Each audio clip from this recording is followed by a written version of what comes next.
buenos días a todos nuestros oyentes. El día de hoy estamos con los amigos del programa La Concordia y mi nombre es Alejandro Henao, soy abogado, tengo un canal que se llama Política para Todos y el día de hoy tenemos una invitada muy especial. Seguramente muchos de ustedes la han oído en las redes. Se llama Jerome, es una líder estudiantil que nos tiene a todos hablando de pensiones. Algo que, por ejemplo, en mi generación pasó desapercibido y no hablábamos casi de este tema, salvo algunos que estudiamos en la carrera de Derecho, clases de Seguridad Social.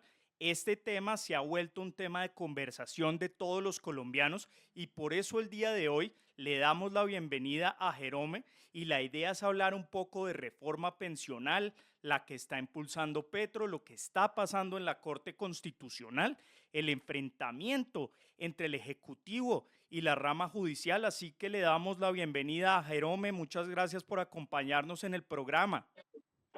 Alejandro, no, muchas gracias a ti y a ustedes por la invitación. Muy feliz de estar aquí. Ojalá que bueno, que las personas que estén viendo esto y tengan dudas de la reforma pensional, ojalá ya después de este programa queden sin dudas. Bueno, empecemos entonces a hablar de la reforma pensional de Petro. Solo contexto, se aprobó el año pasado, se presentaron unas demandas de inconstitucionalidad que está estudiando la Corte Constitucional, pero sería muy bueno que nos explicaras cuáles son los cambios que se dio. Hoy en día, cómo funciona el sistema, existe Colpensiones, uno puede ahorrar en el sistema público o en fondo privado. Pero ahora la nueva reforma habla de unos pilares, el pilar contributivo, semicontributivo y el solidario. Entonces sería bueno que nos contaras en qué cambió el sistema, por qué ha sido tan polémico este pilar solidario que defiende el gobierno y qué está pasando con el semicontributivo, donde al parecer las personas a veces lo que querían eran que le devolvieran sus ahorros, pero eso ya no va a pasar. ¿Qué es lo que está pasando? Bueno, esta reforma, tal como tú lo dices, es una reforma que habla de pilares, donde la gente dice, oiga, ¿qué es eso de pilares? Yo digo, es como grupos, segmentos en los que entran diferentes personas. Entonces, si usted está en un pilar, no está en el otro, en algunos. Entonces, por ejemplo, en el sistema actual de la ley 100, uno tenía la libertad de elección, tal como lo decías tú, Alejandro, de escoger en dónde quería cotizar. Entonces, había personas que decían, oiga, yo prefiero cotizar en un fondo de pensiones, entonces se afiliaban en un fondo de pensiones, y hay otros que decían, no, yo prefiero cotizar en Colpensiones y cotizaban en Colpensiones sin ningún problema.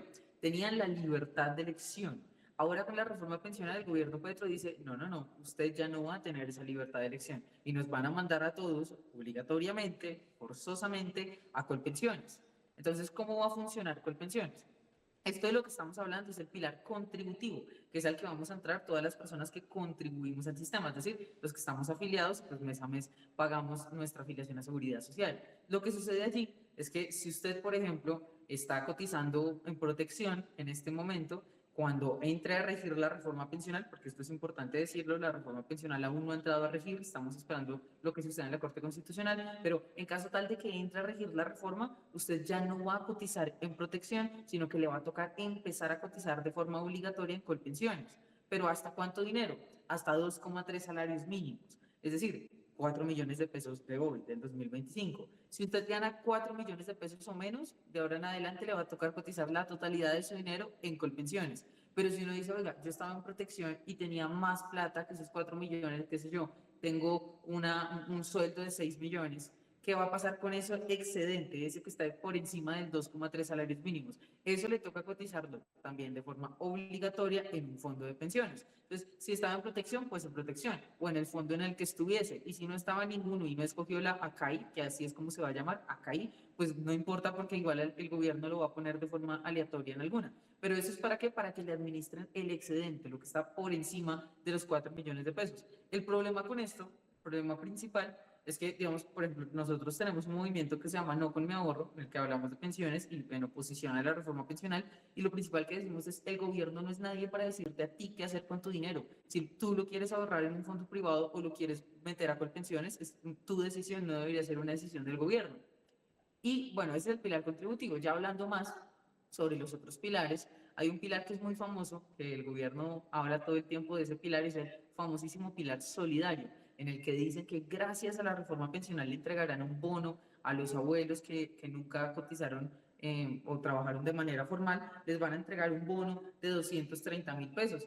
Uno dice, oiga, qué chévere que le vayan a entregar un bono pues a las personas, que seguramente les va a servir, etcétera. El problema es de dónde van a salir esos recursos. Dice Jaime Duzán, el presidente de Colpensiones, lo dijo hace muy poquito, que va a salir del ahorro pensional. Eso es justamente la lucha que hemos dado en No Con Mi Ahorro todos estos años y que no nos han creído, pero ya Jaime Duzán lo confirmó.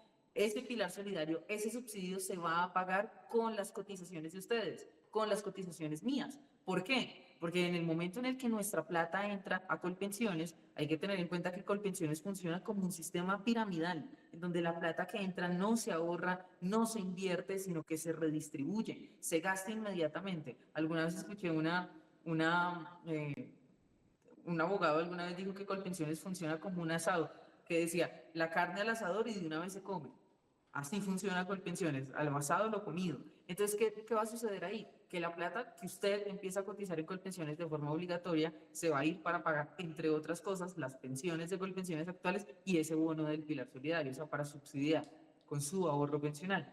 Y para finalizar, digamos, el pilar que digo yo es el peor pilar de todos, es el pilar semicontributivo, que es el pilar del que nosotros le hemos puesto casi que todo el esfuerzo y todo el trabajo por intentar desmontarlo.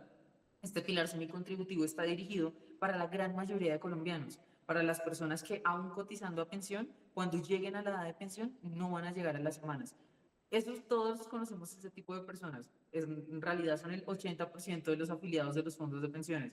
O sea, son un montón de personas que con la ley 100 tenían la opción, que me parece una opción maravillosa, de tener, tal como lo decías tú, Alejandro, la devolución de sus saldos, que les devolvieran su plata completa, su ahorro más los rendimientos que había ganado su ahorro durante todos los años que estuvo en el fondo de pensiones. Ahora eso con la reforma pensional se elimina. Si usted tenía la esperanza de tener su devolución de saldos, gracias a la reforma pensional de Petro ya no la va a tener. Y ahora le van a dar en cambio algo que ellos osan llamar renta vitalicia, que en realidad es una chichigua vitalicia. Nosotros le enviamos un derecho de petición al Ministerio de Hacienda en el que nos dijo que esas rentas vitalicias empiezan en 82.000 pesos para las personas que hayan cotizado sobre un salario mínimo, la gran mayoría de colombianos, y en el mejor de los casos de 999 semanas será de 280.000 pesos. O sea, imagínense trabajar 18 años de su vida para que el gobierno le entregue una mensualidad, una renta lo llaman, una chichigua de 280.000 pesos. Pues es un robo. Pero no solamente es eso, sino que ese pilar semicontributivo, además de que no te entrega tu plata y que te la entrega, digamos, en chichiguas, no es heredable. El día en el que tú fallezcas después de estar recibiendo tu chichigua y evidentemente la totalidad de tu ahorro no te ha sido entregada, ¿qué va a pasar con esa plata? Le preguntamos en otro derecho de petición al Ministerio del Trabajo y nos contestó que ese dinero se lo queda al Estado y se va al Fondo de Solidaridad Pensional. O sea, no contentos con robar los que en vida, también los roban en muerte, porque no permiten que esa plata se herede a sus esposos, a sus hijos, etcétera. Ese es el pilar más preocupante, Alejandro, y el que yo creo que más deberíamos ponerle cuidado. Bueno, te voy a hacer varias preguntas sobre cada pilar, pero empecemos por este semicontributivo. En la discusión yo he visto que se han presentado diferentes tablas y una es la que tú mencionas, que se le pagaría entre 80.000 a 230.000 pesos el que cotizó de 300 a 1.000 semanas. Pero yo he visto otras tablas donde decían que podría llegar hasta 900.000 pesos e incluso la ley menciona que en ese semicontributivo se podría pagar hasta el 80% de un salario mínimo. ¿Por qué no hay claridad? ¿Por qué no hay claridad y tú, por qué es lo que está pasando? Porque a mí creo que este tema sí requiere mucha claridad para el ciudadano porque no es lo mismo que uno le den 80.000 pesos a que le den 500.000 o incluso 800.000. ¿Qué opinas de este tema? Bueno, hay varias cosas, ya voy a responder la pregunta, pero lo primero que debo decir aquí, y es que por más que uno le entregue 900.000 pesos es injusto, porque tú con un saldo, por ejemplo, yo cuento el caso de mi papá que tuvo 400 semanas, cotizó solo 400 semanas y le devolvieron, estaba en Colfondos cuando cumplió la edad pensional, le devolvieron 113 millones, cotizó siempre con un mínimo. Para mi papá, ¿qué hubiera sido mejor? ¿Tener los 113 millones en mano o una mensualidad? En este caso, pues de la tabla, que ya respondo su pregunta de la tabla, una mensualidad de 110.000 pesos. 113 millones o 110.000 pesos. Y digámoslo en el mejor de los casos, que es el 80%. que igual no aplica, y ya les cuento por qué. Pero, ¿qué hubiera sido mejor para mi papá? ¿Los 113 millones que tuvo como saldo o 800.000 pesos al mes? Es evidente que lo mejor para el afiliado es tener la totalidad de su ahorro de inmediato, porque es que es su dinero y el Estado no debería disponer de cómo se lo va a entregar. O sea, hay gente como mi papá que, por ejemplo, pagó el primer semestre de mi universidad con eso y lo invirtió y lleva 4 años viviendo de ese dinero. Hay otras personas que tienen el sueño de, oiga, con esta plata me compro el carrito que estoy pensando, me compro el taxi, monto el negocio. Con la plata completa, con una mensualidad, por más alta que sea, igual no lo van a poder hacer. Pero en todo caso, en la ley 100, esas personas ya tenían la opción de elegir si querían la mensualidad por medio de los BEPS, beneficios económicos periódicos, o la totalidad de su devolución de saldos. Elegir, eso es lo más importante, que sea el afiliado el que pueda elegir. Y ahora sí, respondiendo a la pregunta de las tablas, pues Alejandro, justamente nosotros, esta ha sido la lucha de los 3 años que llevamos luchando, no con mi ahorro, el tema de esa tabla, porque para hacer un recuento histórico de todo lo que pasó. Cuando presentaron el proyecto en segundo debate en la Cámara de Representantes, en el Senado, mentiras, cuando lo presentaron en segundo debate, pusieron un texto larguísimo en el que incluían, entre otras cosas, una tablita que es una tabla de cálculos hechos por la Universidad Nacional, pero la incluía el proyecto del gobierno, que decía que las rentas empezaban en 72.000 y en el mejor de los casos eran de 230.000. Pues como eso estaba en la exposición de motivos del proyecto del gobierno, nosotros la empezamos a utilizar. Entonces, inmediatamente cuando se dieron cuenta de eso, empezaron a decir que era falso. La tabla nunca la creamos nosotros, era una tabla de la Universidad Nacional. Dijimos, listo, entonces muéstrenos cuál es la tabla. Luego pasó el tiempo y mientras yo escribía un derecho de petición, le escribía un derecho de petición al Ministerio de Hacienda, que evidentemente no contestó y me tocó tutelarlos para que me lo contestaran. Mientras eso pasaba, en el Congreso, congresistas como Katy Juminado o María del Mar Pizarro empezaron a mostrar una tabla, que es de la que tú hablas seguramente, en la que hay rentas de 800.000 pesos, 900.000 pesos, que una persona con 300 semanas supuestamente va a tener 400.000 pesos, o sea, unas tablas altísimas, y la fuente era, ni idea, nadie sabe cuál es la fuente de eso, pero la empezaron a presentar en el Congreso. Y luego a nosotros nos responde el derecho de petición del Ministerio de Hacienda. Tengo esa respuesta en mis redes sociales, la he subido 900.000 Sí, veces porque necesito hemos que la visto gente la la vea. tabla, hemos visto la tabla. Total, necesito que la gente la vea para que vea que es que yo no me inventé la tabla ni mis compañeros, sino que fue una respuesta a un derecho de petición. ¿Y cuál es el caso que nosotros le preguntamos? O sea, obviamente hay que hacer un supuesto fáctico en el que nosotros le dijimos al Ministerio de Hacienda, quiero que me haga una tabla de renta vitalicia para una persona que durante toda su vida laboral haya cotizado un salario mínimo. Ya. Perfecto, pero entonces, en resumen, para que los ciudadanos entiendan, si usted tiene entre 300 y 900 semanas y no se va a lograr pensionar, cumplió 65 años si es hombre o mujer, 60, ya no va a poder pedir esa devolución, sino que el Estado se queda con eso y a cambio lo que le va a dar es un subsidio que supuestamente es de 80.000 pesos a 230.000. Pero entonces ahí viene mi segunda pregunta. ¿Por qué el que ahorró en el pilar semicontributivo, que tiene un ahorro, va a recibir igual o menos de los que van a recibir en el pilar solidario, que en teoría son 230.000 pesos? No se entiende cuál es el criterio de equidad y de igualdad del sistema. ¿Tú nos podrías explicar? No tiene ningún criterio. Eso ha sido una de nuestras principales críticas. No tiene sentido que quien no cotizó nunca reciba, porque sí, 230.000 pesos y que quien cotizó 18 años de su vida, 999 semanas, reciba 280.000 pesos. No tiene ningún sentido. Yo creo que cuando estaban, es que lo más chistoso de todo es que cuando los defensores de la reforma intentan defender la reforma, nunca hablan de este pilar semicontributivo, porque es que no tiene forma de defenderlo. Ellos saben que les quedó mal planteado, ellos saben que en realidad el pilar no tiene pies ni cabezas, porque tal como lo dices tú, es incomprensible que sea un monto muy similar al del pilar solidario, que es en realidad solo un subsidio, y en cambio esta gente sí ahorró durante toda su vida. Entonces, pues nada, no tiene ningún sentido. Y otra pregunta sobre ese sistema solidario. Desde el gobierno Duque y antes existe un programa que se llama Adultos Mayores, en el que en general a la población que está en extrema pobreza y son adultos mayores reciben 80.000 pesos. Entiendo que en Bogotá se hizo un esfuerzo para darle el doble.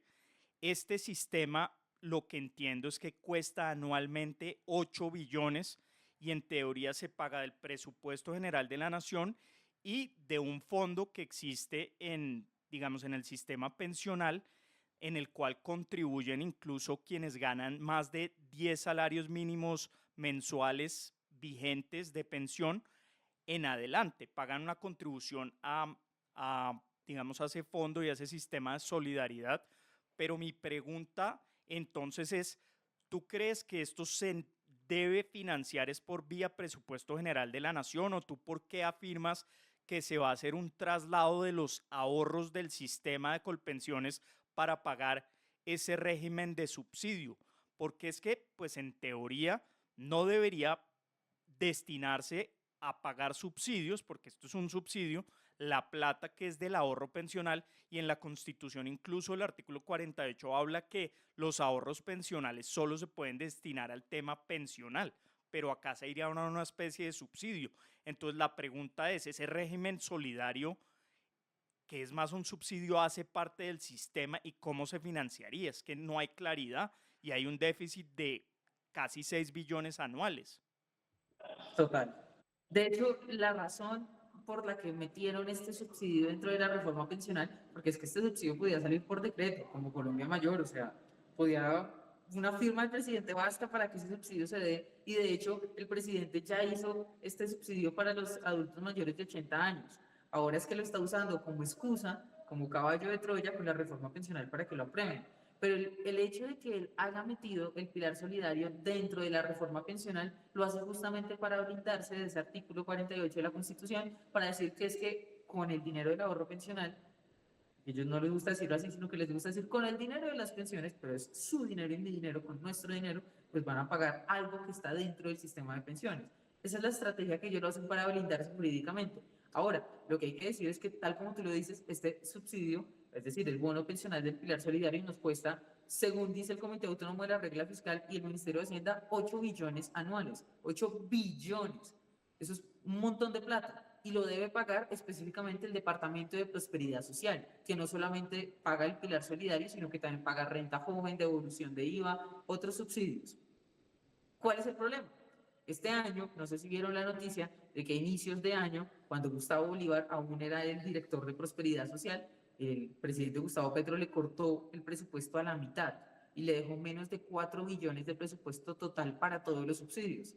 O sea, imagínense, 4 billones para pagar todos los subsidios, renta joven, devolución de IVA, adulto mayor, y ahora súmele la obligación que tiene para pagar el pilar solidario.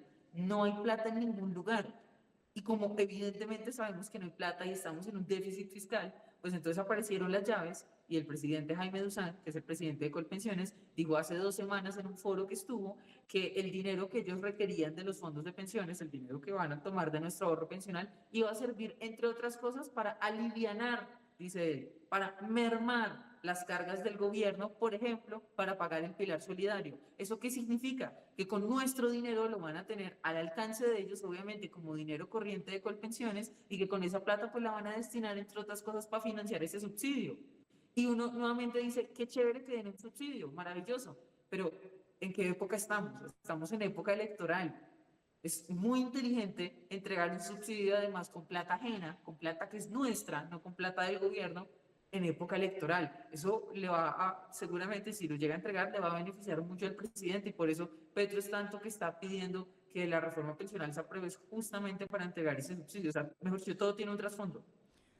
Y sobre ese tema que tú mencionas, y estoy de acuerdo que pues sería nefasto que se tomaran la plata de las pensiones de quien ha ahorrado para pagar estos subsidios, el gobierno anunció que quiere una especie de nacionalizar o traer la plata de los fondos de pensiones que están invertidas en el exterior y obligarlas a que inviertan en Colombia. Y al parecer lo que quiere hacer el gobierno con ese supuesto decreto que va a sacar próximamente es que le compren TES y deuda al gobierno.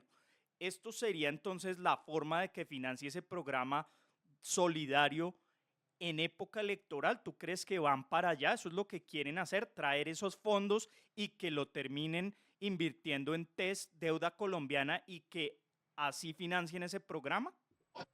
Sí, entre otras cosas, hay que hacer una claridad, digamos, para las personas que lo están viendo, y es que son dos cosas diferentes, la reforma pensional a este decreto. Correcto. Entonces, así la Corte Constitucional tumbe la reforma pensional, el presidente puede sacar este decreto, es un decreto que nosotros vamos a demandar, no ha salido el borrador, pero tenemos ya algunas cosas claras que tiene el decreto que, pues, perjudican mucho a los afiliados, como por ejemplo, tal como lo dices tú, el hecho de que obliguen a los fondos de pensiones a invertir en Colombia, como nuestro mercado local es tan pequeño y los activos de los fondos son tantos, 470 billones, pues lo que va a significar es que la gran mayoría de nuestro ahorro pensional se va a ir para comprar TES, para financiar la deuda pública. O sea que los fondos de pensiones no tendrán más alternativa que, entre comillas, prestarle nuestro ahorro pensional al gobierno. Y aquí uno dice, bueno, pero ¿qué tiene de malo si es que los fondos siempre han comprado TES? Me decían ayer. Yo decía, claro, porque los fondos han podido, los fondos y quien compre TES ha podido negociar con el gobierno tasas de interés altas a la compra de esta deuda. Entonces, por ejemplo, del 12%, del 11%, que significan retornos buenos. El problema aquí es que imagínense, si los fondos no tienen otra alternativa, invertir en TES, si ya invirtieron en todo el mercado local y aún les sobra plata, porque eso es lo que va a suceder con el mercado local tan pequeño que tenemos, si aún así les sobra plata, les toca comprar de forma obligatoria TES, pues ya no va a haber negociación de las tasas de interés que vayan a tener. Entonces seguramente el gobierno va a vender esos TES a los fondos de pensiones, o sea, a nuestro ahorro pensional, con unas tasas de interés muy bajas. ¿Y eso en qué se va a traducir? En que el dinero que nosotros tenemos en nuestros fondos de pensiones, suponiendo que la reforma pensional no se aprueba, es decir, que se cae, igual esa plata va a disminuir. ¿Por culpa de quién? ¿De los fondos? No, por culpa de que el gobierno los está obligando a invertir en deuda pública con un retorno bajísimo. Entonces, si hoy la gran mayoría de personas obtienen sus devoluciones de saldos altas gracias a los rendimientos financieros, pues esos rendimientos financieros se van a desvanecer y ahí sí que se van a convertir, tal como esta renta vitalicia de la reforma pensional, en una chichigua. O sea, los que terminamos perjudicados a la larga somos nosotros los afiliados. Y con esa plata, ¿qué van a hacer? Pues le sirve como flujo al gobierno para financiar no solamente el pilar solidario, sino seguramente un montón de cosas más que tengan que financiar ahorita en campaña, en época electoral, cuántas cosas se les ocurra financiar. Y lo más triste de todo, lo más doloroso de todo, es que la van a financiar a costa nuestra, a costa del ahorro de 19 millones de personas que estamos en los fondos de pensiones. Pero entonces, como conclusión, ese decreto, que no es la reforma pensional, lo que va a hacer entonces es que si yo estoy ahorrando en un fondo privado, pues ese fondo ya no me va a rentar muchísimo más por inversiones en el exterior que renten más, sino que puede reducirse la rentabilidad para financiar al gobierno. Pero además, toda esta plata que entra, pues seguramente genera inflación y el dólar también se podría ver afectado. Así que, pues es alarmante ese decreto que quiere sacar el gobierno.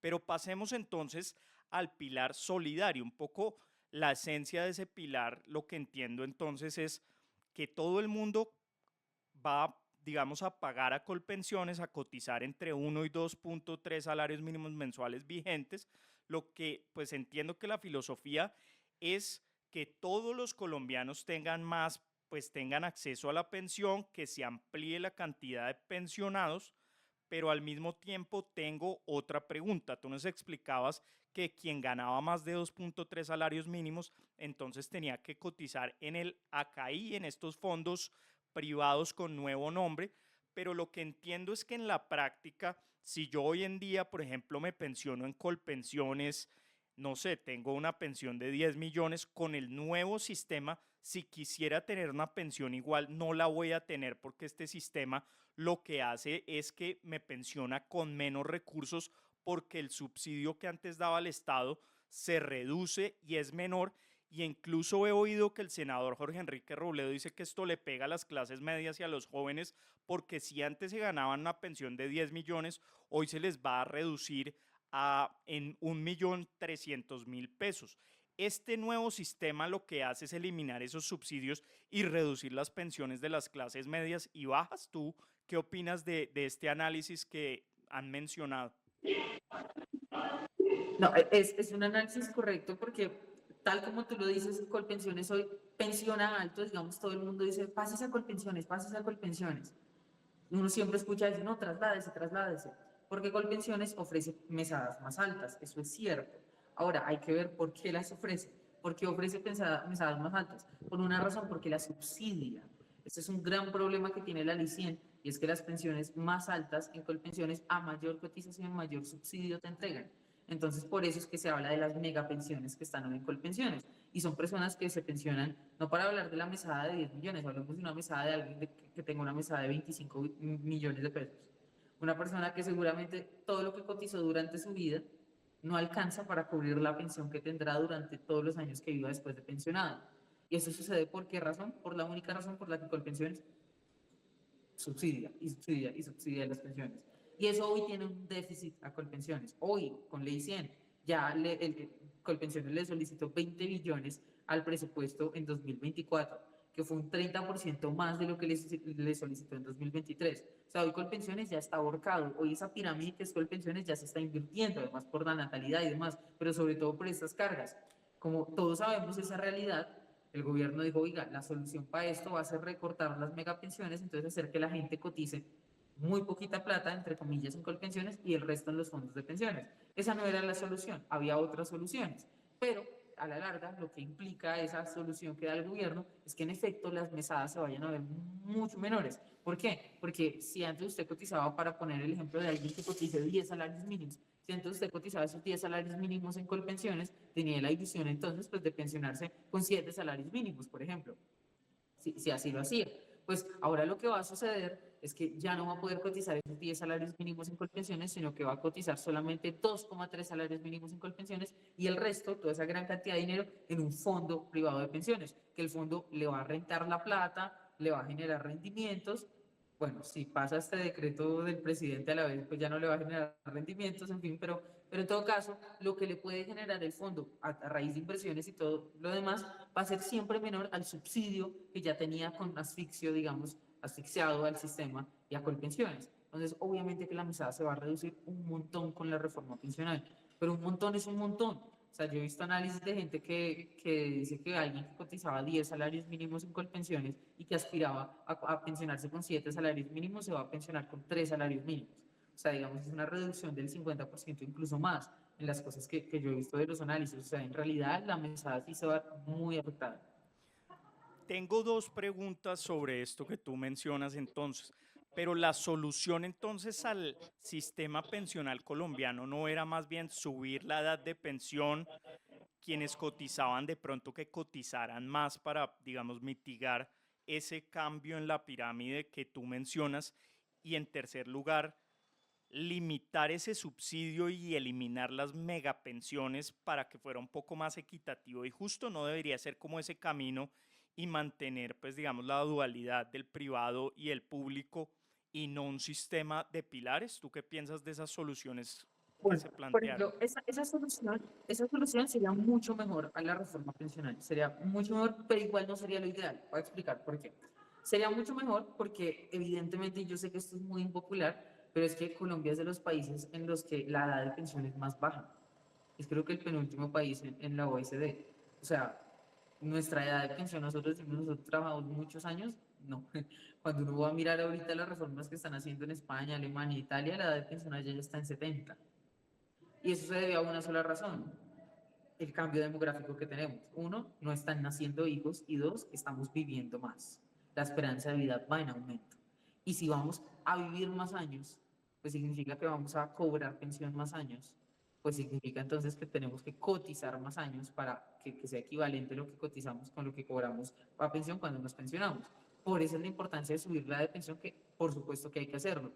Pero además de eso, yo creo que esta medida, si bien serviría y es necesaria hacerla, sería a la larga, por ejemplo, para mi generación que tengo 19 años, pues sería un pañito de agua tibia, porque hay que arreglar el problema de raíz. O sea, no hay que mitigarlo con un pañito de agua tibia, sino el problema de raíz. Y el problema de raíz es que existe un régimen piramidal en Colombia, un régimen que funciona como una pirámide, que es Colpensiones, que es que todo el dinero que ingresa de las personas que estamos en la base, los trabajadores, se va directamente a pagarle a los de arriba, a los pensionados. O sea, toda nuestra cotización de los jóvenes va a pagarle a nuestros abuelos. Y uno dice, ¿cuál es el problema? Pues como lo acabamos de decir, que no estamos teniendo hijos, que estamos en la peor caída de natalidad de nuestra historia y así va a seguir la tendencia según lo indica el DANE.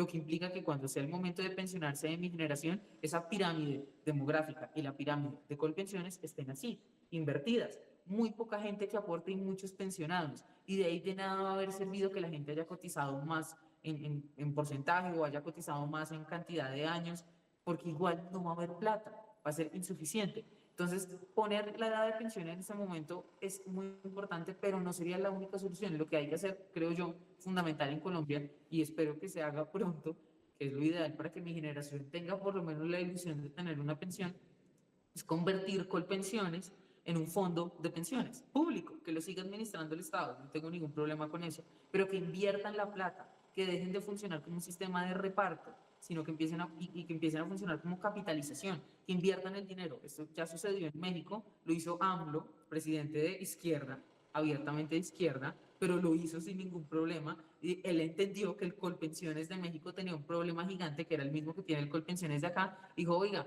vamos a convertir esto en un fondo de pensiones, público, pero fondo de pensiones. Entonces empezaron a invertir la plata, ya no a gastarla, sino a invertirla y ahorrarla. Y eso durante un año les arregló el problema que tenían de 10 años atrás.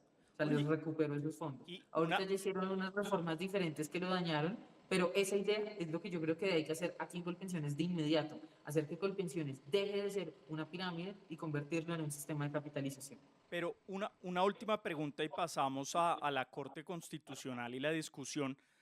Este sistema se fundamenta en la solidaridad, es como la esencia del artículo constitucional que define todo este sistema de seguridad social como un servicio público en el cual pues la filosofía es que los que aportamos hoy estamos pagando la pensión de los mayores, pero en tu propuesta y análisis, ese principio de solidaridad, ¿dónde quedaría? Porque pues entiendo la preocupación de la generación de ustedes y la nuestra, que es la misma y es la financiación del sistema. ¿Dónde quedaría ese sistema? Porque en la mayoría del mundo pues funciona como una pirámide por ese principio de la solidaridad. Claro, el problema es que ¿con quién es solidario? Con las generaciones actuales. Ni siquiera, yo infiero que tú tienes como 35 años, digamos. Por ejemplo, ni 39, siquiera es solidario con tu, dime, 39.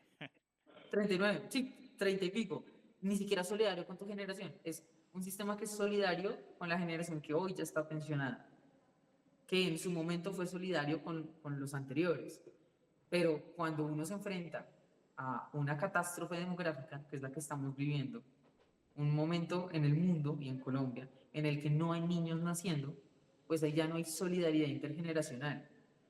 Solidaridad intergeneracional sería entender que el hecho de obligarnos a nosotros los jóvenes, de obligarnos a las personas que no estamos cerca de la pensión, a hoy financiar de la pensión a otras personas, eso no es solidario, sabiendo que nosotros no tendremos quien nos la financie, porque no hay hijos que estén naciendo para eso. Entonces, es entender que la solidaridad funciona cuando hay equivalencias en los que aportan y en los que van a recibir después. Pero si sabemos que es que eso se va a convertir así en un embudo, en el que los afiliados van a ser muy poquitos, nuestros hijos van a ser muy poquitos y los pensionados vamos a ser una cantidad absoluta, o sea, vamos a ser toda la gente que es de mi generación cuando tengamos 60, 70, qué sé yo, cómo se suba la edad, pero en ese momento ya no va a haber plata. Entonces, yo creo que el sistema, si quiere seguir siendo solidario, el mayor acto de solidaridad que podría hacer sería no obligarnos a cotizar toda nuestra vida para saber que no nos va a dar pensión. Y es que aquí hay un dato, y es, yo esto no lo digo porque crea que no vaya a haber pensiones, porque el Ministerio de Hacienda ya dijo que no va a haber plata. Dijo el ministro Bonilla cuando aún era ministro de Hacienda que en 2070 con la reforma pensional se acababa el ahorro. Y el señor lo dice súper tranquilo. Pues no es por nada, pero Bonilla creo que tiene casi 80 años. Bonilla en 2070 no va a estar vivo. Yo muy probablemente voy a estar viva y mi generación es la que va a estar viva en 2070. Nosotros, yo voy a tener 64 años y nos están diciendo de frente que cuando yo tenga 64 años no va a haber ahorro. O sea, nos están diciendo de frente que esa mi generación es la que van a obligar a cotizar toda su vida para que en el momento en el que tengan 60 y pico años les digan que no hay plata para pagar su pensión. Y no solo eso, el Comité Autónomo de la Regla Fiscal dijo 2070, no, 2062. O sea, antes, imagínense, en 2062 yo voy a tener 57 años. Si asumimos que la edad de pensión va a subir, pues yo digamos que en ese momento voy a estar próximo a pensionarme. A lo que voy es que están haciendo una reforma que sabe que condena a los jóvenes a mi generación y a los que están por venir, a los pocos que están por venir, a que coticemos toda nuestra vida a ese sistema público de pensiones para financiarles la pensión a otras personas, y por supuesto, para alivianarle el gasto al Estado, para saber que cuando llegue nuestro momento de pensionarnos no hay plata. O sea, ese es el mayor mensaje de egoísmo que tiene quienes escriben la reforma pensional. Bueno, es muy claro el mensaje que nos envías. Preocupante la financiación de este sistema y más en el futuro. Pero queremos darle la bienvenida a María Victoria Rodríguez, que también es abogada y sabe de estos temas pensionales. Nos acompaña el día de hoy en el programa. Y la idea pues es pasar a analizar un poco lo que está pasando en la Corte Constitucional, el debate que se está dando y el futuro de esta reforma que para Petro parece ser un punto de honor. Hola, ¿cómo vas, María Victoria? Hola, bueno, muchísimas gracias por la bienvenida, Jerome. ¿Cómo estás? Te escuchaba hablando como una buena representante de, digamos, de nuestras generaciones, sobre todo en estos temas, digamos, de la pensión, que pues, digamos, yo comparto un poco lo que tú decías y es, salen estas personas a opinar cuando realmente o ya gozan de alguna pensión o por alguna razón también podrían ni siquiera estar interesados porque si en el 2070 ya no tenemos ahorros, pues en el 2070 ya ni siquiera van a tener vida. Pero entonces, pasando un poquito a lo de la Corte Constitucional, yo quisiera preguntarte cómo ves tú toda esta situación o este debate que digamos que ha surgido alrededor de la ponencia que tiene el magistrado, pues digamos Jorge Enrique Ibáñez, donde se presenta la ponencia para, digamos, tumbar la reforma pensional, pero los argumentos que se esbozan pues son básicamente los mismos que se han, digamos, discutido desde la demanda presentada por la senadora Paloma Valencia, y es la reforma pensional nunca cumplió con el trámite como debió haberlo hecho y lo que tiene son vicios de procedimiento que pues no permiten que la reforma se apruebe, pero por el otro lado salen entonces todos a decir que claro, son los magistrados de la Corte Constitucional que tienen unos salarios altísimos, una senadora que también tiene un salario altísimo, a no permitirles a las personas o a los colombianos, llámese a los cafeteros, a las madres cabezas de familia, etcétera, que reciban bonos o que puedan tener, digamos, los beneficios aprobados por la reforma. ¿Tú qué piensas? Bueno, no, mucho gusto, María Victoria, qué chévere estar acá. Bueno, pues lo primero es que ahorita estamos, mejor dicho, como diría mi abuelita, con el Jesús en la mano. Estamos muy al tanto de lo que va a pasar con la reforma pensional, porque ahora sí ya es lo definitivo. Para hacer un recuento rápido de lo que pasó en la reforma, es que la aprobaron, digamos, hubo una aprobación errónea cuando la aprobaron en junio del año pasado, porque el último debate, pues digamos, se lo saltaron y dijeron vamos a aprobar lo mismo del segundo debate en Cámara, de la plenaria de la Cámara, y así quedó. Y pues por esa razón Paloma Valencia y otros senadores demandaron y dijeron, oiga, esto es un vicio. Para mí, a mi modo de ver, ese vicio ya era suficiente para decir que la reforma era inexequible. Es decir, para mí no era un vicio subsanable. Sin embargo, la Corte Constitucional dijo que sí era un vicio subsanable y por eso la devolvió. Y al devolverla les dio la posibilidad pues de volver a aprobarla correctamente, pero la volvieron a embarrar, ya no por no debatir, sino por citar a la sesión sin tener digamos, la notificación de la Corte que les permitía citarla, sino que citaron a raíz de un comunicado de prensa. Mejor dicho, son cosas muy elementales, muy, digamos, del procedimiento. El problema es que esto, obviamente, otra vez la hace inexegible y por eso es que Ibáñez salió ya con su ponencia a decir que para él la reforma se tiene que caer por estos vicios de procedimiento, a grandes rasgos. Ahora, lo que yo creo que va a suceder es que, pues en ese momento estamos esperando lo que pasa primero con la recusación a Héctor Carvajal. Eso es lo primero, ver si se recusa o no se recusa. En caso tal, no sé qué pasó aquí, disculpen. En caso tal de que sí se recuse, pues Terremoto. básicamente la carga quedaría 4-4, es decir, 4 magistrados a favor de la reforma, 4 en contra, y ahí tendría que entrar un juez digamos, a poner la ficha. Entonces ahí sería, pues yo no sé qué pueda pasar porque pues el juez, quién sabe quién puede hacer. Ahora sí, el argumento, digamos que es lo que veníamos hablando con Alejandro, casi que en la primera pregunta, y es que dicen, oiga, la reforma pensional se opone a que las personas puedan tener un bono. O sea, si los magistrados tumban la reforma pensional, se está tumbando la posibilidad de que las personas puedan tener, no sé qué está pasando otra vez aquí. Terremoto. Esperen a ver qué está pasando en... Pero La séptima voy a, nana. voy a contextualizar a los oyentes de cuál es la discusión que se está dando en la Corte Constitucional rápidamente.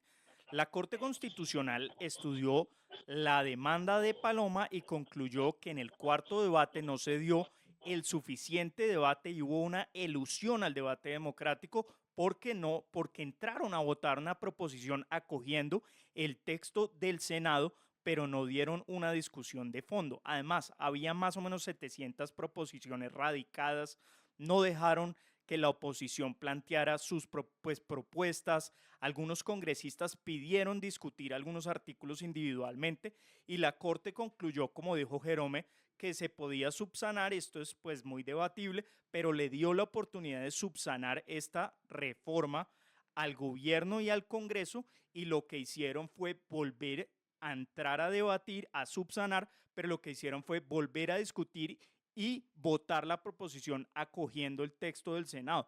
Pero la orden del auto y de la Corte Constitucional no era solo vote esa proposición nuevamente, sino entonces entre a discutir el texto del Senado casi como si fuera una ponencia en términos de la ley quinta, y entre a estudiar los artículos a profundidad y que se dé un debate democrático a profundidad. Pero al parecer esto no se dio, e inclusive la oposición no estuvo en la discusión porque no estuvo de acuerdo en la forma como se citó, se anunció el proyecto sin tener quórum decisorio, no aprobaron el orden del día. Entonces, esto creo que se aprobó a las patadas y nos tiene ahora en un enfrentamiento entre el Ejecutivo y la Corte Constitucional en los ataques inaceptables al magistrado ponente Jorge Enrique Ibáñez. ¿Tú qué piensas de todo esto que está pasando, ese enfrentamiento? Nunca habíamos visto algo de este calibre. Sí, y justamente respondiendo lo que estaba diciendo anteriormente, antes de que sonara la alarma de terremoto aquí en mi universidad, lo que está sucediendo es que la narrativa que se está moviendo es: si la Corte Constitucional tumba la reforma pensional, los abuelos no podrán tener un bono pensional, del bono que estábamos hablando del pilar solidario. Sin embargo, como lo veníamos hablando desde el inicio, ese es un bono que puede, si el presidente lo quiere dar, nada más es que lo firma, que firme y que destine un presupuesto a prosperidad al DPS, mejor dicho, como lo explicamos al inicio. Sin embargo, si le corta el presupuesto, si Gustavo Bolívar tenía un presupuesto de 8 billones cuando empezó, y bueno, ya no está, pero se lo cortaron a la mitad, porque no hay plata, porque evidentemente el gobierno no hay plata. Sabemos que es gracias a la reforma pensional que con nuestro ahorro pensional es que van, como ya lo veníamos hablando Alejandro, van a financiar ese subsidio. Y de hecho, el hecho de ese pilar solidario y la existencia de ese pilar solidario dentro de la reforma pensional es lo que le da el nombre al movimiento del que yo hago parte y del que lidero. Se llama No con mi ahorro. ¿Quieren pagar un subsidio?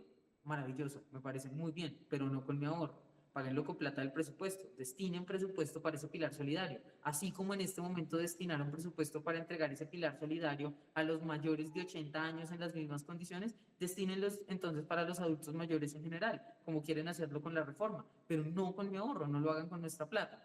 Entonces, claro, están mostrando a Ibáñez, y no solo a Ibáñez, sino a cualquier persona que se pone a la reforma pensional como si fuesen un enemigo del abuelo que no va a recibir ese bono. O sea, digamos, es un falso dilema en el que los ponen. Uno dice, la reforma se puede caer y aún así el gobierno sacar un decreto para dar ese subsidio, ese bono pensional, y puede coexistir perfectamente, pero no debe ser algo que esté dentro de la reforma. O sea, es más, para entregar este subsidio no se necesita una reforma pensional.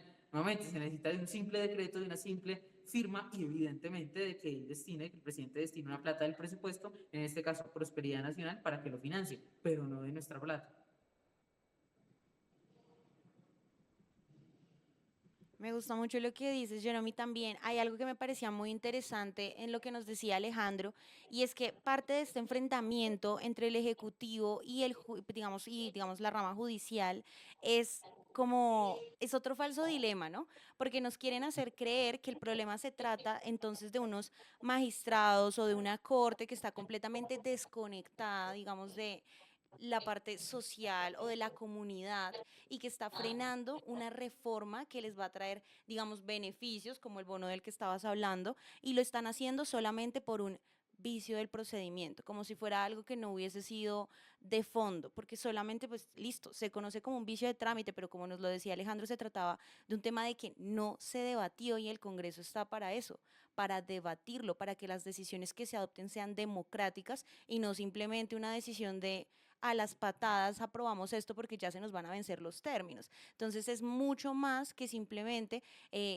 digamos, la rama judicial en contra del Ejecutivo frenándolo por una mera formalidad, sino lo que está haciendo al final es yendo en pro de las garantías democráticas del pueblo, que es lo que debería buscar velar y proteger todo el tiempo. Y es si yo me doy cuenta que la reforma pensional ni siquiera la sometieron a debate el máximo órgano de representación de pues, del pueblo, ¿por qué simplemente tengo que dejarla pasar?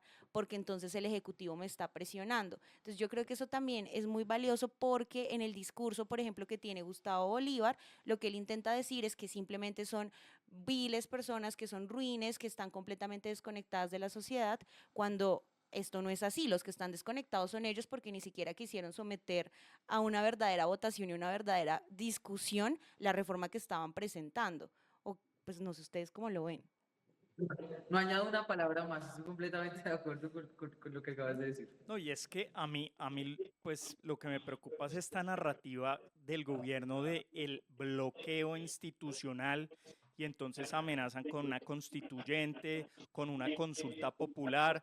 Solo les sirve las decisiones judiciales si son a favor de ellos, pero si es en contra, entonces Montealegre sale a decir que es que está bloqueadas las reformas sociales del gobierno y pues yo no sé si ustedes vieron una entrevista del constitucionalista Gaona en el cual dice, es que la esencia del sistema democrático es que haya oposición, pero al parecer el gobierno Petro no le gusta y menos en esta etapa final de su gobierno y el viernes ya está llamando a la plaza de Bolívar para recoger firmas para una constituyente.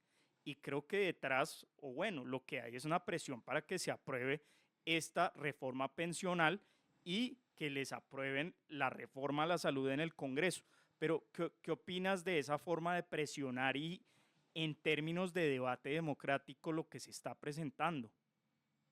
Es infame, se trata de un acto autoritario, porque tal como lo dice Gaona, pues, estamos en una democracia, en la democracia hay disensos, y los disensos no significan ya ser enemigos, no, significa, oiga, yo no le tengo que aprobar todo a usted como presidente, sea el presidente que sea Petro, sea de derecha, sea el que sea, yo no tengo que aprobar todo, nos sentamos a debatir y se aprueba lo que está bien y lo que no está bien no lo aprobamos.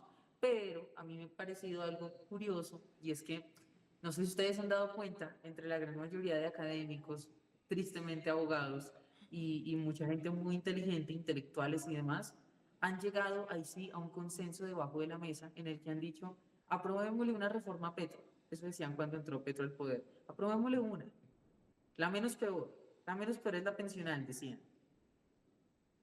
Pues ya nos acabamos de dar cuenta de todas las cosas negativas que tiene para los afiliados, para mi generación, para la gente que está en el pilar semicontributivo, y decían que era la reforma menos peor. Y por eso es que a la larga, partidos como el liberal y el conservador, que se supone hacen parte de los partidos tradicionales que nunca han estado aliados con Petro, esos partidos le aprobaron a Gustavo Petro la reforma pensional. O partidos pequeños que se supone que los partidos cristianos votaron a favor de la reforma pensional porque hicieron un acuerdo por debajo de la mesa todos, de palabra pues, de decir que la reforma pensional es lo menos peor que tiene el gobierno.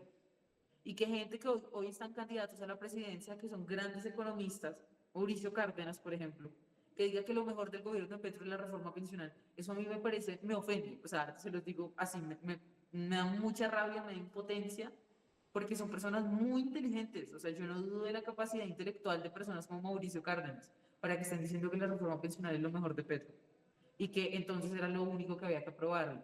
Y por eso ustedes se han dado cuenta que la lucha en el Senado que se dio con la reforma a la salud fue grande y partidos de aquí y de allá se opusieron porque es que es una reforma terrible para los pacientes. Y la tumbaron. Y cuantas veces se presente la van a seguir tumbando, estoy segura. Pero con la reforma pensional nunca hubo esa lucha de frente en el Congreso. Eso fue muy triste. Fueron muy pocos los senadores y los representantes de la Cámara que se pararon a decir esto es una expropiación al aborto. Muy pocos.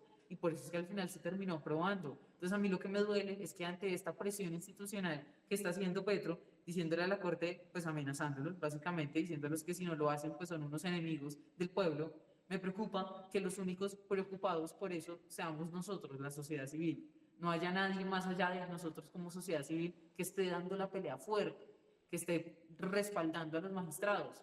Yo digo, bueno, por lo menos un granito de arena podemos poner nosotros desde aquí y el mensaje que yo envío siempre de respaldo a la Corte, de confianza en la Corte, de democracia, de creer en las decisiones que tome la Corte, es decirle a la Corte, Corte, en ti confío, pero no salir a marchar, a hacerles una presión, de decirles que son unos enemigos, mejor dicho, eso es autoritarismo.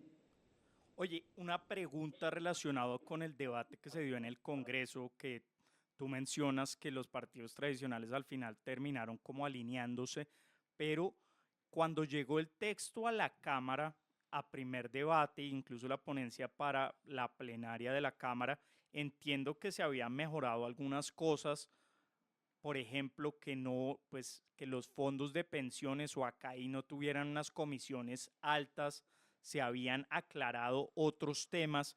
Tú que estuviste, digamos, siguiendo esta discusión en el Congreso, ¿crees que ese texto que estaba discutiendo la Cámara era mejor?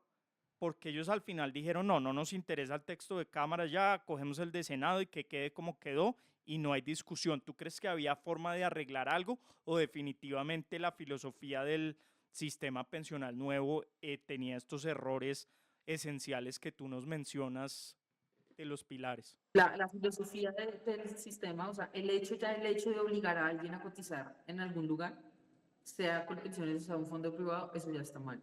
O sea, el Estado no es nadie para decirte a ti qué hacer con tu plan. Entonces ya ese hecho ya estaba mal.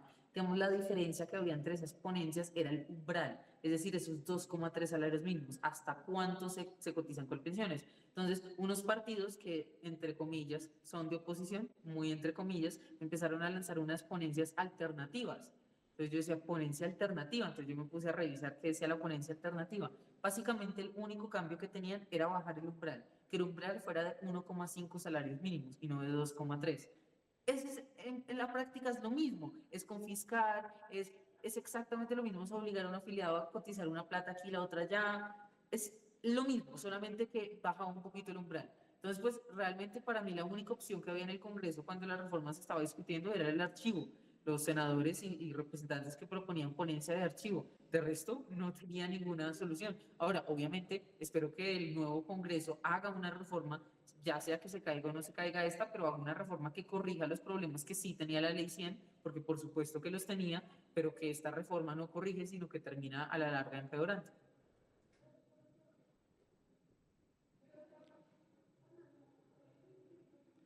Sabes, yo también que te quería preguntar y está un poco relacionado con lo que ya veníamos conversando y es, tú mencionabas como este acuerdo implícito o quizás más explícito de lo que nos gustaría reconocer que existía entre los partidos o en general en el Congreso de aprobémosle al menos una reforma.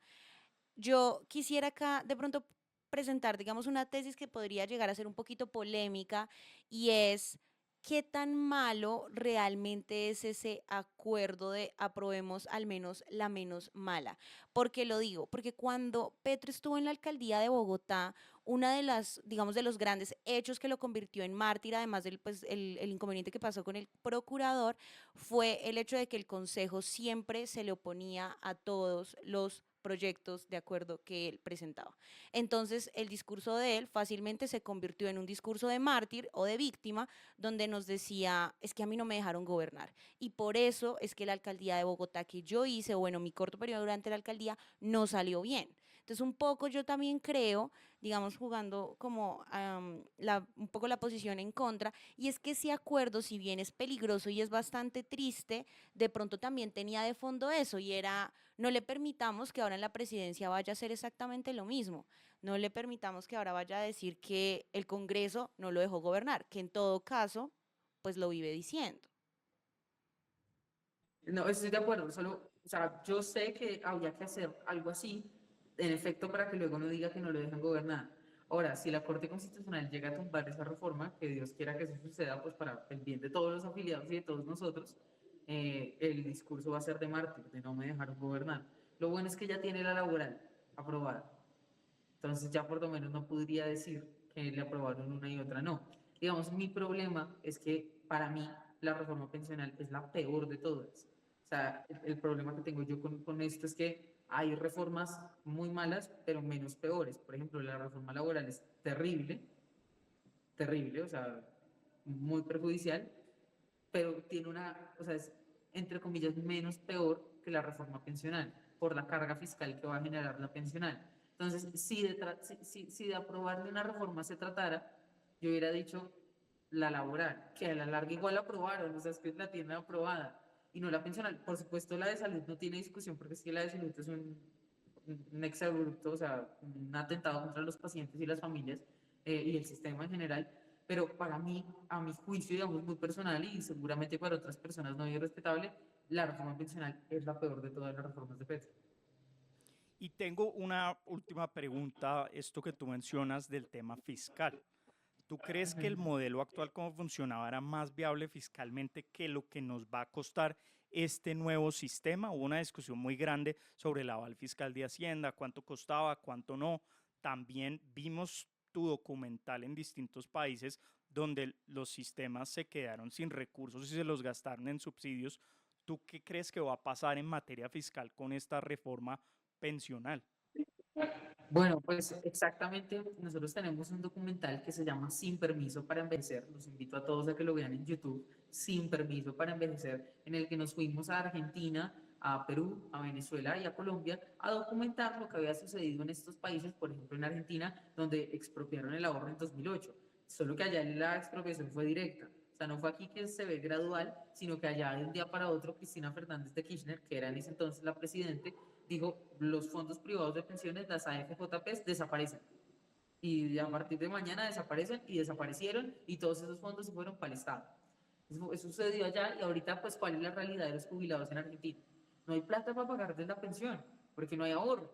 Entonces, pues, la carga fiscal que tienen los argentinos por todos los problemas que tenían de hiperinflación y demás, pero ahora por el tema de pensiones, pues es gigante. Y hay un dato del CARF, del Comité Autónomo de la Regla Fiscal, que dice que lo que nos va a costar, mejor dicho, que la reforma pensional nos va a dejar una deuda de más del 100% del PIB de aquí a 2100. O sea, es del PIB de hoy, pues. Es un absurdo porque uno dice, bueno, en 2100 todos vamos a estar muertos, tranquilos. Y seguramente todos vamos a estar muertos en 2100. Pero las generaciones venideras, ¿qué culpa tienen de estar pagando por las malas decisiones de unos políticos en 2025? O sea, ahí el problema. Estamos cargando a gente que ni siquiera ha nacido o a niños o a mi generación, con cargas abruptas y con la ley 100, que yo reitero, había que reformarla, había muchas cosas para cambiar de la ley 100. La ley 100, aunque había muchas cosas que cambiarlas, tenía sostenibilidad fiscal, nos garantizaba una pensión. Esta reforma pensional, si es que definitivamente pues ya sabemos que no. Pero entonces sí o sí al siguiente gobierno le va a tocar hacer otra reforma pensional para corregir los errores de esta. O si no, a Total, 2070 el sistema se queda sin recursos. total, pues realmente las correcciones que podrían hacerle serían pañitos de agua tibia, como los que hemos venido hablando de la edad y demás, que son cosas que evidentemente hay que hacer, pero que sabemos que no resuelven el problema de fondo. Pero sí, en efecto, es más, cuando Gloria, la ministra del Trabajo, Gloria Ramírez, cuando aún era ministra del Trabajo, ella dijo que de aquí a 10 años había que hacer una reforma pensional paramétrica, decía, que corrigiera los errores de esta. Digo yo, ministra, con todo el respeto, ¿están aprobando hoy una reforma que usted sabe que hay que corregir en 10 años? Eso no es honesto, eso es, digamos, es terrible para mi generación. Pero a lo que voy es que al gobierno que llegue, sí o sí, ojalá sea un gobierno diferente digamos, al pacto histórico o a estas tendencias, sí o sí va a tener que hacer algo con las pensiones. Ya sea ponerle pañitos de agua tibia y aliviar el problema por unos años, o ya sea hacer una contrarreforma que cambie radicalmente el sistema a que todo sea ahorro individual, capitalización, inversión, etcétera. Pero como sea, el siguiente gobierno se tiene que preocupar por las pensiones, porque si no, los que vamos a pagar los platos rotos somos nosotros. Bueno, pero entonces, si tú consideras que los que vamos a pagar los platos rotos somos básicamente la generación de los jóvenes, ¿eso cómo se estaría alineando con un gobierno que desde su campaña nos estaba prometiendo que iba a ser el gobierno de los jóvenes, ¿no? Porque se supone que toda la movilización y todo el incentivo y las promesas que se hicieron, sobre todo las promesas incumplidas, por supuesto, era para la generación de los jóvenes, que porque las demás, los gobiernos que habíamos tenido anteriormente eran los gobiernos que estaban desconectados y que él iba pues supuestamente a tener el foco en esto. ¿Tú eso cómo lo ves? ¿Cómo ves ese rol de la juventud en este gobierno que yo creo que, bueno, al menos para mí está claramente desatendida, pero Duda, pues está desatendida y me parece injusto, digamos, que tanto hayan hablado a favor de los jóvenes y decir, tal como tú lo dices, que eran el gobierno del cambio de los jóvenes y el gobierno que va a dejar sin pensión a los jóvenes. Es curioso, pero es que los jóvenes no se han dado cuenta. O sea, pues yo hago videos en redes y aunque tengo un público joven grande y he intentado a todos los jóvenes de los que yo hablo, les digo, oiga, esta reforma pensional tiene jodido, ahorre, etcétera. Por otro lado, construya su pensión por otro lado, etcétera, etcétera. Son muy pocos los jóvenes que se están dando cuenta de eso. Y es normal, porque digamos, no está pensando en pensionarse. Pues a los 19 no está pensando en pensionarse, entonces mucha gente no lo sabe aún. Me parecería preocupante que cuando el problema estalle, cuando esa bomba pensional estalle y nosotros nos demos cuenta de lo perjudicial que es, se le eche la culpa a un presidente en el futuro, porque eso seguramente es lo que va a pasar. A un presidente en el futuro le van a decir, por culpa de ustedes que no tenemos pensión, cuando en realidad es por culpa de esta reforma pensional. Y permítanme, me remito nuevamente al caso de Argentina, que en 2008 Cristina Fernández les expropió el ahorro y nadie dijo nada, callados. Y ahorita en 2025 que los jubilados, que el gobierno argentino de Javier Milei no tiene plata para pagarle a los jubilados, le echan la culpa a Milei. Dicen que es que Milei no le paga a los jubilados porque Milei no quiere. Hombre, no es que Milei no quiera, es que no hay plata. Y no hay plata porque se la robaron en 2008. Entonces yo espero con todo el corazón que en unos 20 años, cuando este problema estalle aquí, no le echen la culpa a quien vaya a ser el presidente de ese entonces, sino que reconozcamos que el problema viene de este gobierno, de esta reforma pensional. Yo aquí sí meto un segundito la cucharada que ya estamos llegando a la hora de programa y tenemos que ir pensando en cerrar.